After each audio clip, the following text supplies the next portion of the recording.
구약성경 창세기 35장 1절에서 15절까지 우리 한 목소리로 함께 봉독합니다.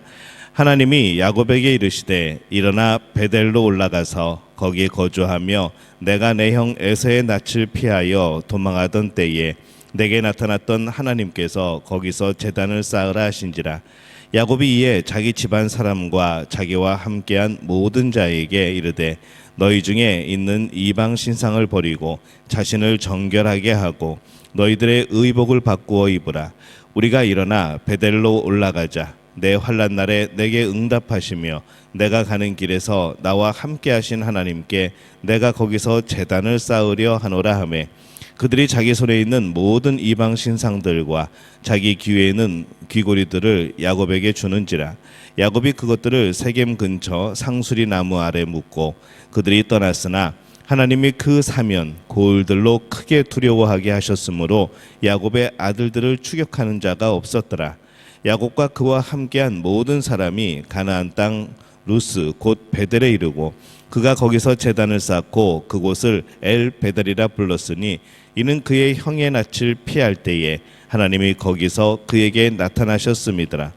리브가의 유모 드보라가 죽음에 그를 베델 아래에 있는 상수리 나무 밑에 장사하고 그 나무 이름을 알론 바굿이라 불렀더라. 야곱이 밧단 아람에서 돌아오매 하나님이 다시 야곱에게 나타나사 그에게 복을 주시고 하나님이 그에게 이르시되 내 이름이 야곱이지만은 내 이름을 다시는 야곱이라 부르지 않겠고 이스라엘이 내 이름이 되리라 하시고 그가 그의 이름을 이스라엘이라 부르시고 하나님이 그에게 이르시되 나는 전능한 하나님이라 생육하며 번성하라 한 백성과 백성의 총회가 내게서 나오고 왕들이 내 허리에서 나오리라. 내가 아브라함과 이삭에게 준 땅을 내게 주고 내가 내 후손에게 또 그 땅을 주리라 하시고 하나님이 그와 말씀하시던 곳에서 그를 떠나 올라가시는지라. 야곱이 하나님이 자기와 말씀하시던 곳에 기둥 곧 돌기둥을 세우고 그 위에 전제물을 붓고 또 그 위에 기름을 붓고 하나님이 자기와 말씀하시던 곳의 이름을 베들이라 불렀더라. 아멘. 할렐루야. 하나님의 은혜가 오늘 새벽에 하루의 첫 시간을 주앞에 드리는 우리 믿음의 가족들에게 함께 하시기를 예수님의 이름으로 축원합니다.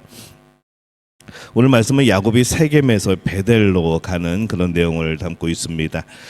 야곱은 세겜에서 아주 큰 위기에 직면을 하였죠. 이전에 삼촌 라반이나 형 에서와의 갈등에서 생기는 그런 위험과는 조금 차원이 다른 그런 위험이었습니다. 이게 곧 전쟁인 것이죠. 1절에 보면은 하나님이 야곱에게 이르시되 일어나 베델로 올라가서 거기에 거주하며 내가 내 형 에서의 낯을 피하여 도망하던 때에 내게 나타났던 하나님께 거기서 제단을 쌓으라 하신지라. 이 야곱은 세겜성 사람들을 자신의 아들들이 죽이고 나서 이 주변 사람들에게 공격을 당할 것을 염려하고 있었습니다. 그때 하나님께서 그에게 나타나셨죠. 그리고 베델로 가라라고 명령을 하십니다. 이 베델은 가나안 땅으로 더 깊이 들어가는 겁니다.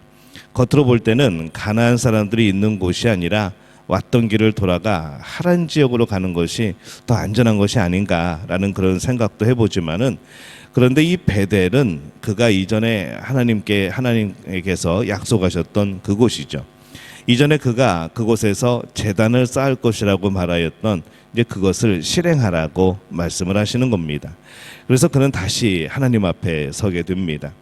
2절에 보면은 야곱이 이에 자기 집안 사람과 자기와 함께한 모든 자에게 이르되 너희 중에 있는 이방 신상들을 버리고 자신을 정결하게 하고 너희들의 의복을 바꾸어 입으라 이렇게 말씀을 합니다.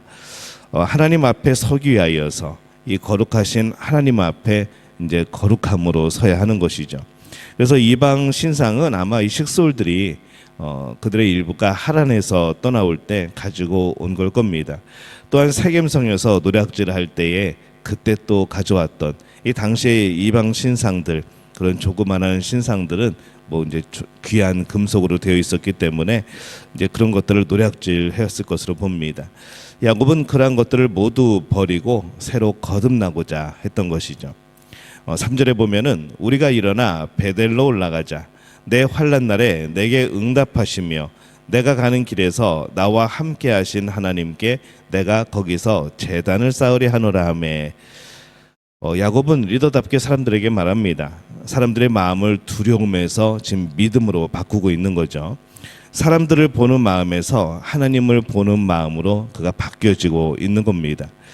야곱은 자신의 경험에 대해서 말을 합니다. 내가 환난 날에 내 응답하시고 내가 가는 길에서 나와 함께 하신 하나님께, 그 하나님께 제단을 쌓으려 하노라 라고 말을 합니다. 사람들이 하나님 앞에서 다시 결단을 합니다. 4절에 보면은 그들이 자기 손에 있는 모든 이방 신상들과 자기 귀에 있는 귀고리들을 야곱에게 주는지라. 야곱이 그것들을 세겜 근처 상수리 나무 아래에 묻고, 이렇게 되어 있습니다. 자신들이 가지고 있던 이방 신상들, 또 자기 귀에 있던 귀고리들을 과감하게 상수리 나무 아래에 묻고 그리고 다 버리는 것이죠. 그들이 그렇게 온전히 하나님을 바라보았을 때 놀라운 일이 일어납니다. 5절에 보면은 그들이 떠났으나 하나님이 그 사면 고을들로 크게 두려워하게 하셨으므로 야곱의 아들들을 추격하는 자가 없었더라, 이렇게 말씀을 합니다. 이전에는 야곱이 주변 사람들을 두려워했습니다. 그런데 이번에는 주변 사람들이 야곱을 두려워하며 추격하지 못하는 것이죠. 위기의 때에 베델로 올라가는 것, 위기의 때에 하나님의 집으로 가는 것, 온전히 하나님을 바라보는 것, 이것이 우리가 진정으로 피할 길이고 또 우리가 평안하게 되어지는 그러한 길인 줄로 믿습니다. 근데 이 사건의 마지막은 좀 이상하게 결론을 맺습니다. 8절에 보면은 리브가의 유모 드보라가 죽음에 그를 베델 아래에 있는 상수리 나무 밑에 장사하고 그 나무 이름을 알론바굿이라 불렀더라. 이 알론바굿은 애가의 상수리, 슬픔의 상수리 나무, 그런 뜻입니다. 이 표지판 같은 역할을 하는 것이죠. 아마 이것이 많이 슬퍼서 애가를 불렀던 장소, 이제 그런 걸 뜻합니다. 근데 갑자기 드보라가 나와서 좀 이상하긴 하죠. 이것이 이제 어떻게 보면은 세겜성에서 벌어졌던 학살 사건의 결론이라고 그렇게 여겨지기도 합니다. 세겜성 학살이라는 죄를 범하고 사람들을 피하여 베델로 온 것이죠.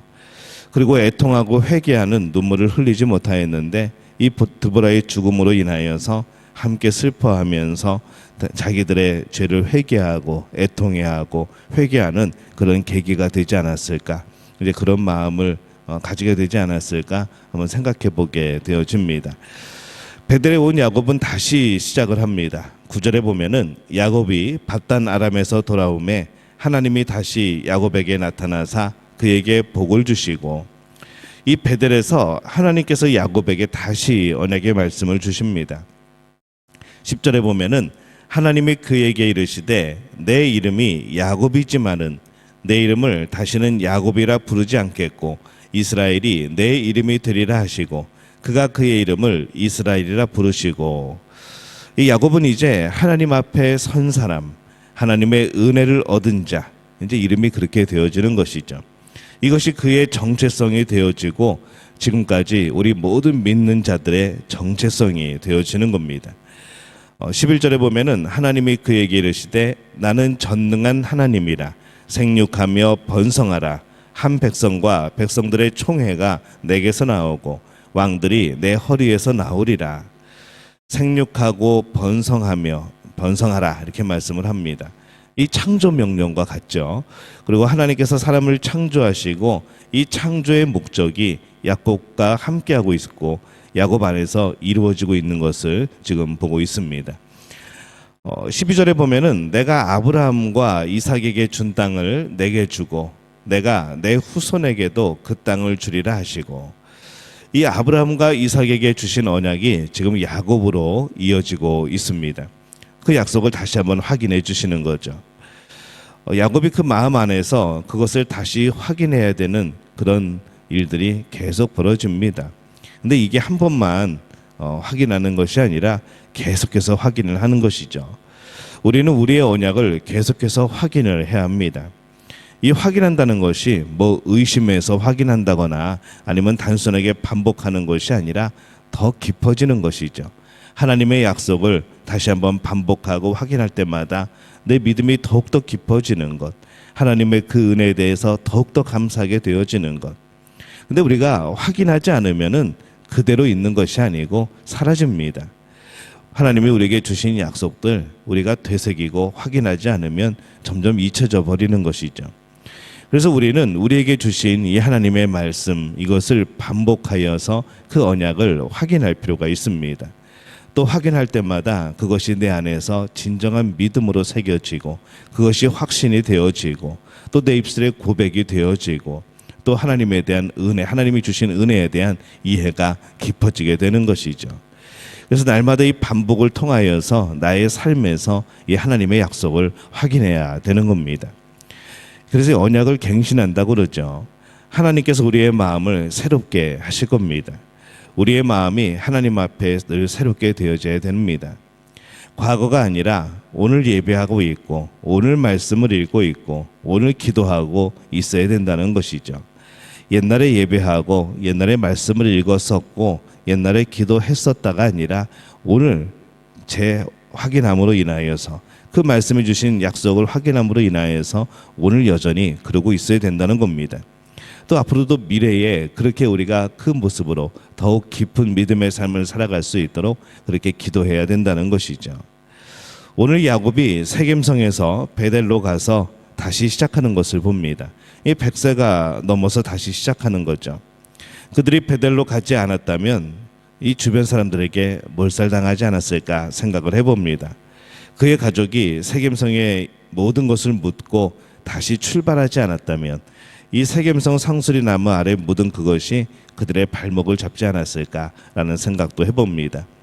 오늘 야곱, 하나님께서 야곱에게 다시 그 언약을 갱신해 주시는 그런 모습을 봅니다. 언약이 야곱의 마음에 더 깊이 각인되었을 겁니다. 어쩌면 순간순간 잊어버리고 살았던 하나님의 언약, 그 약속, 이 하나님이 다시 말씀해 주셨을 때에 더욱더 그에 대한 이해와 또 깊이가 있어진 것이죠. 우리는 한 번 성도는 영원한 성도임을 믿습니다. 그러나 진실한 성도라는 그런 전제를 가지고 보면은 우리는 그 믿음이 참된 것이라는 것이죠. 진실한 성도라는 것은 우리 입장에서는 결코 완전하지 않습니다. 그렇기 때문에 우리는 끝까지 두렵고 떨림으로 우리의 구원을 확인하고 이루어가야 하는 것이죠. 그래서 언약을 우리는 늘 하나님의 약속을 우리는 되새겨야 됩니다. 우리의 믿음을 되새겨야 되는 것이죠. 그래야지 우리 심령에 부흥이 일어나는 겁니다. 우리가 하나님 나라에 이를 때까지 계속해서 하나님의 은혜를 되새기고 그 약속을 되새기고, 그것이 평면적인 되새김이 아닌 우리의 마음속 깊이 그 은혜를 깨닫고 더욱더 되새길 때마다 감사하게 되어지는 그런 복된 삶을 살아가는 믿음의 가족들이 되어지시기를 예수님의 이름으로 축원합니다.